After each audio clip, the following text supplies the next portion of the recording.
A lot of heavy hitters both in front of the camera and behind it for the new Netflix action thriller called The Gray Man. Let's talk about it.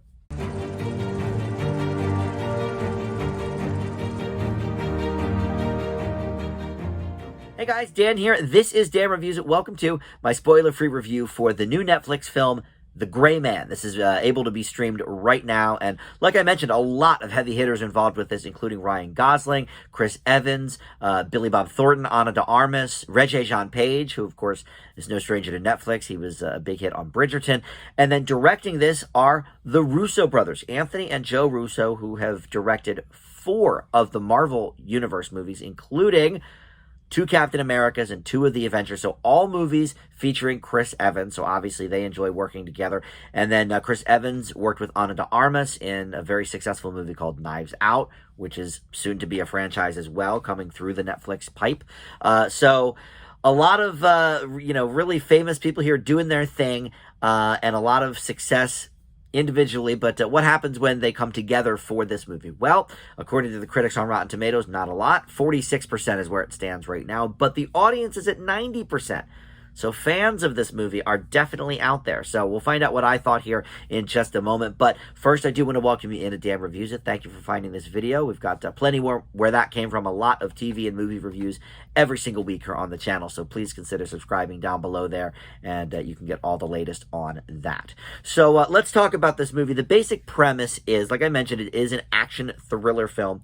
And Ryan Gosling plays Sierra 6, who is a CIA black ops assassin forced to go on the run after he uncovers some secrets that may not look so good for the agency. Chris Evans is a CIA agent who is a bit of a wacko, and he is contracted by the Regé-Jean Page character to capture Sierra 6, and then Ana de Armas as well is a CIA agent. And we've got, Billy Bob Thornton, Alfre Woodard, I did not mention as well. She plays into this movie. Yeah, there's definitely some issues with it. I can see maybe where some of the critics are coming from. For example, this was widely sort of publicized as one of Netflix's biggest movies in terms of budget. About $200 million went into the making of this movie. And I have to say, I think it had to be mostly with the cast and the crew, because a lot of that does not show up on screen. There are some, I think, kind of cheap-looking effects, including this one early on in the movie with this, like, airplane on fire, and it's really shaky, and you don't know what's going on, and the explosion does not look very realistic. So I think they plunked probably a lot of money into the acting here. Obviously, they got some real big names, but I'm not so sure that they could really justify that $200 million budget, especially when, and I don't know what the Netflix metrics are of, like, however many movies they put up, what does that equal to their subscribers? Do people sign up just to see this movie? I don't know. But if they put it in theaters, obviously it could recoup its $200 million. Hard to tell these days, but it's possible. And then another thing is they change the location like every 2 minutes. Every new scene is like a completely different location, and it's like whiplash. Like, okay, where am I now, and who am I following, and what are they up to? What are they doing?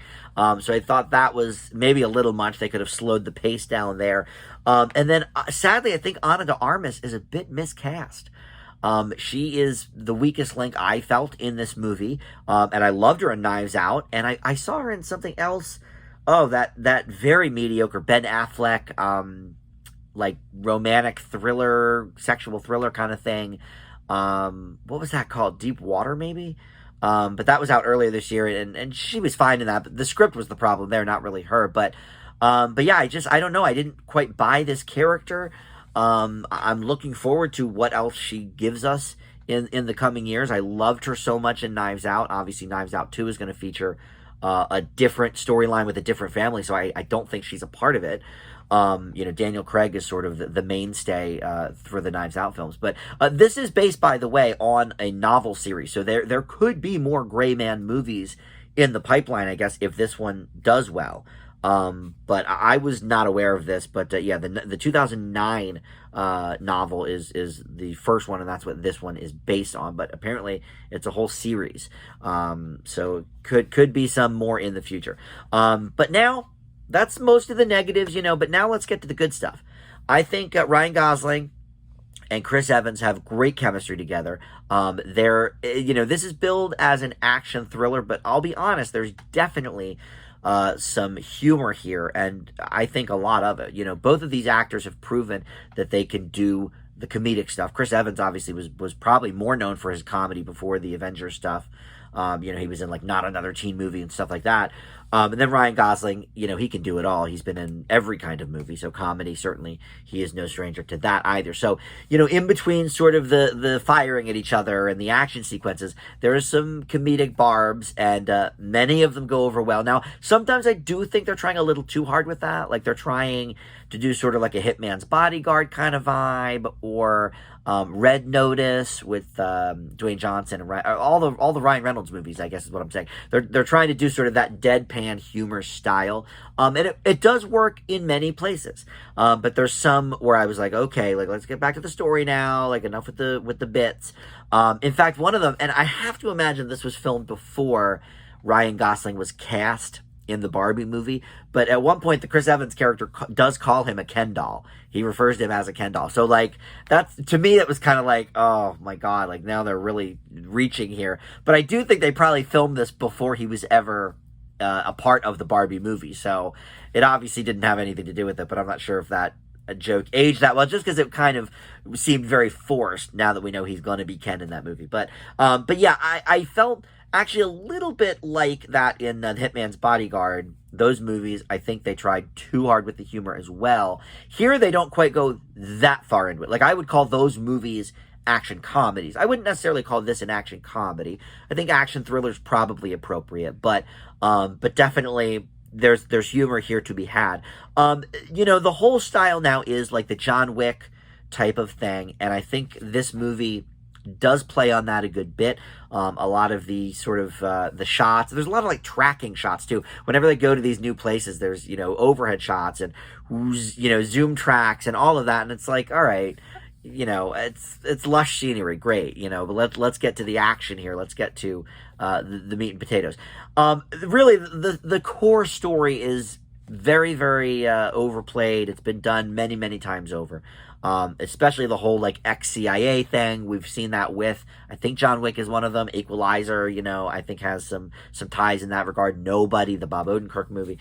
So these are all things we've kind of seen before, and I would say definitely done better in almost every case. But I enjoyed watching it. I think some of the action sequences are fun, and some of the set pieces, even though there's way too many of them, are interesting. And I do like the chemistry with the two leads. I think whenever it's just the two of them on screen, or maybe if there's one other person on the screen with them, it's pretty fun. And there's kind of an emotional storyline a little bit as well with the Gosling character that I won't really get into, but I think that kind of landed. It was very obvious sort of where they were going with it, but I think that landed as well. So overall, look, this is a pretty generic movie, but much like some of those other ones I mentioned, Red Notice is a great example. I thought Red Notice was generic to the T, but the three of them, the two I mentioned and then Gal Gadot, had great chemistry together, and you really were enjoying the ride. At least I was. And so for this one, I see where the critics are coming from with their 46%. I get it. It's definitely got some negatives here. I do think Ana de Armas, unfortunately, was cast-wise the weakest link. I thought she could have been played by many, many other people that might have given her character more believability or more life, and she just was not doing it for me. But I definitely think it was an enjoyable watch. So I'm going to leave The Gray Man with a C+, just sort of hovering above that average kind of line. And I think that might be what I also gave Red Notice too, so that makes sense. So all right, thank you for watching Dan Reviews It, and we'll see you back here next time. Bye.